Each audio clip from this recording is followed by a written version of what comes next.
Welcome to Astrology Heals, a podcast that brings you messages of hope and healing from the planets.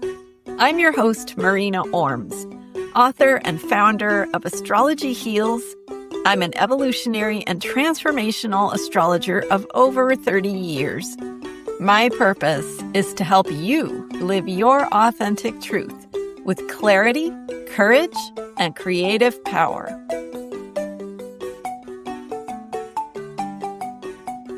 In this episode, we are looking at the lunar eclipse in Pisces on August 27th, 2026. This is a lunar eclipse that follows the solar eclipse of August 12th in Leo. Very, very potent eclipse season, in part because of the outer planet activations that are holding the background energies as we move through this eclipse season. So just for review, we have currently, and for several months during 2026, and in fact, for several months of each year from 2024 through 2029, the outer planets are in a double sextile formation. That means Pluto is in Aquarius, 4 degrees. Neptune is in Aries, 4 degrees. And Uranus is in Gemini, 4 degrees. They won't always be at 4 degrees of those signs. In fact, when this configuration began in 2024, they were in Capricorn, Pisces, and Taurus, earth and water signs. And now all three outer planets have moved into air and fire signs, where all three are in this 60-degree relationship. And with this very potent background energy with the outer planets, we have an eclipse season. And when the outer planets are in this kind of really powerful relationship, anytime that happens, the inner planets move through and activate by conjunction, by opposition, by all these different aspects that the different inner planets form in relationship to them. So that is what is happening with this eclipse season. We had a Leo solar eclipse that activated the outer planets, and now we have a Pisces lunar eclipse that activates those outer planets. And this time, the sun is in Virgo, the full moon is in Pisces at 4 degrees, Pisces Virgo. So you may recall this is a potent point, the 4-degree point. It's not landing right on one of those outer planets. What it's doing is the full moon is landing between Pluto and Neptune at almost the midpoint between the two. And Pluto and Neptune are forming a yod to the sun. Yods are an interesting alignment that has to do with getting something right. So there's this feeling, this need to get something right, to fix something from the past, to repair, to mend, to put something back in order. If you have a pebble in your shoe, it irritates you until you remove it. It's not necessarily going to kill you. It's not necessarily going to debilitate you, but it's going to bother you. So that is the feeling that this yod gives us. It's the feeling of being bothered by something that is not quite right. And it's a Pisces full moon. So Pisces is about transcendence. It's about dissolving, disillusion. It's also about stories, myths, narratives. This is the kind of alignment that can dissolve old stories, old mythologies, old ways of seeing the world or of orienting ourselves within the world. And it opens us to the possibility of seeing the way more clearly if we are aware of where we have lost our way. So that is the Pisces energy. It is the awakening or the going beyond what has held us back in the past to see the light, to awaken to a new possibility, a new truth, a new way forward. But it also brings the conditions in which we might get lost or lose our sense of direction, get lost in the fog that is obscuring our ability to navigate. And the sun in Virgo brings our focus to our daily lives, to how we make things happen, how we keep them going, the habits and routines that help us implement what it is we're working on and move through our day-to-day lives. The combination of the Virgo sun with this yod means there's an extra emphasis on needing to get something right. The feeling of irritation or being bothered because something isn't quite right. So that's underlying this. There's also a T-square between the sun and the moon and Uranus. See how all of the outer planets are involved, because when they are in an alignment, anytime one of them is activated, all of them are activated. So that T-square puts the pressure. Now, a T-square is not like a pebble. A T-square is more like a brick wall that says, you're going to have to figure this out. There is not an option to kind of ignore it or deny it. And Uranus in Gemini is reminding us to be curious, to ask questions, to think outside the box, to open our awareness to unconsidered possibilities, to ask the deeper questions.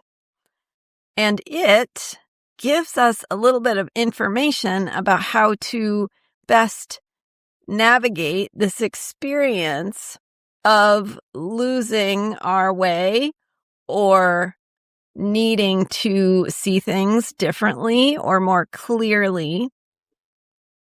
In other words, as we work with the invitation of Uranus to open our minds, to get curious, to think outside the box, or try things in terms of ideas that we haven't really explored. So being experimental, being curious, having that open mind. And that will help us with this bigger project of getting something right that doesn't feel quite right. Again, it has to do with narratives, mythology, the guiding principles that keep us knowing what matters in the big picture. So where we might notice something that has been our navigation system, our story, our mythology, our way of orienting ourselves so that we know what's true, what's right. The energy of Uranus and that curiosity and thinking outside the box could help us unlock the new truths, the new mythologies, the new stories, the new navigation systems that this lunar eclipse wants us to see. So the trick is we have to release the old. This is a water full moon, Pisces, so it's washing away the old. there is an invitation to release, to let go, to not be attached, and to surrender to a bigger picture, a dream, a vision, something that is calling us. So that's the invitation. That's the possibility that we can unlock, that we can access, that we can open to if we are willing to see what we could not see before. And when I say willing to see, there's also an element here of really letting go and being in the not knowing. And this is something I've mentioned before related to Uranus in Gemini, that ability to ask the question and not immediately fill it in with the answer. Like if something in your life feels challenging or frustrating and you feel certain that this is the way it's going to be, or that you can't have what you really want, or that you have a kind of powerlessness in the situation, that itself is a way of answering the question. Your mind is filling in the answer by saying, you can't have this. This is the way it is. This is the way it's always been. Stop thinking that you know what is so, instead of filling in the answer or the narrative or the story about what is so. In that emptiness, in that open space, you are in fact getting outside of the box. So there's inside the box where we know how things work. And then there's outside the box where the unknown lies. And in that unknown is everything that we don't understand. And within everything we don't understand, there is the answer that seemed impossible. So maybe we can access that. Maybe we can tap into that by not immediately convincing ourselves that we have to find the answer inside the box, and instead letting ourselves dare to go outside of our ordinary thinking. I hope that makes sense. And not only is the sun in Virgo, but it's in a conjunction to Mercury, also in Virgo, pulling us into this need to get something right in terms of our thinking. So this is the challenge. It's bringing together this Virgo energy of diligence and perfectionism and critical thinking together with the Pisces willingness to let go of all the thinking and just open our hearts to the bigger truth, combined with Uranus in Gemini that wants us to think, but think differently. So bringing these together means feeling into what's wrong, what's not working, what's bothering you, what's irritating you, feeling that discomfort, coming present with it, noticing how you would ordinarily respond to that situation. So would you normally kick into stress mode, into problem-solving mode, into I'm not going to take care of my own needs because I need to address this, or something that is an old habit, an old pattern of how you respond. So when you notice that pattern coming in to try to tell you how to navigate, you're going to notice that and you're going to go, oh, there is my old way of thinking. And then you respond to Uranus in Gemini that says, blow that out, let go, release, let the water of the Pisces full moon wash that away as you surrender to a bigger picture and get outside the box of your old thinking by not filling in the thing that you normally do or the way that you normally think. And when you get into that space of surrender, of openness, of not knowing, of releasing your old coping mechanisms, your old ways of approaching problems, your old ways of responding. When you let go of all of that and you step into the not knowing, this is the lunar eclipse energy that could show you an entirely new story and help you see something you could not see before. The lunar eclipse is a gateway. It's a portal for energy to move. It activates change that can take place in the weeks before or the weeks after the exact eclipse.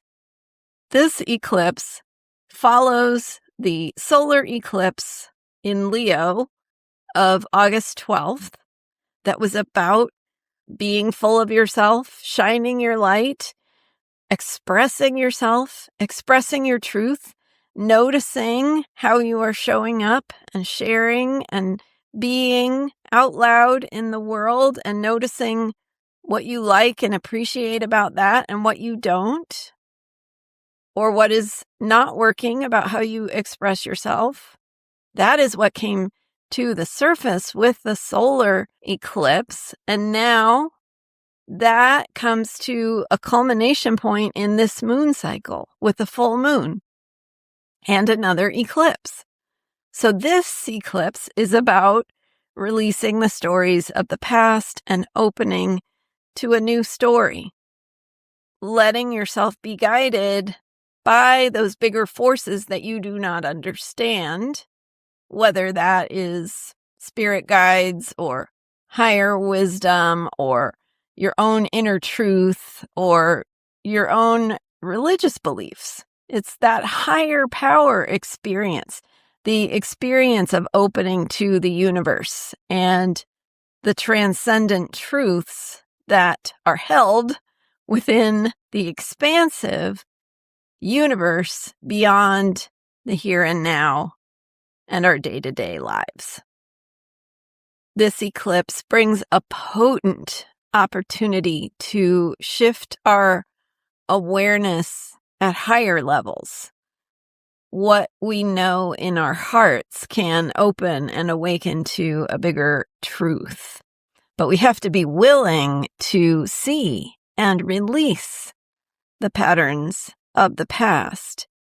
And this is all about stepping into our creative potential, our truth, our authenticity, by recognizing what that bigger story really is and what that new mythology for our lives, that new navigation system that we can awaken into. So those are my thoughts for this lunar eclipse in Pisces. Thank you for sharing your truth and shining your light. Join my member community at transformationalastrology.com for guided meditations and more. And until next time, be well. This is Marina Ormes. Thanks so much for listening to this episode of Astrology Heals: Clarity, Courage, and Creative Power. If you'd like to dive in a little deeper with this material, I invite you to join my member community at transformationalastrology.com. There, we work together to unlock the energy of each unique moon cycle through guided meditations, exercises, and more to support you in your journey to be your best self and to be the best you can be to make a positive difference in the world around you. That's transformationalastrology.com. Check it out. You can also find daily Mood of the Day videos on my YouTube channel at Astrology Heals. See you there.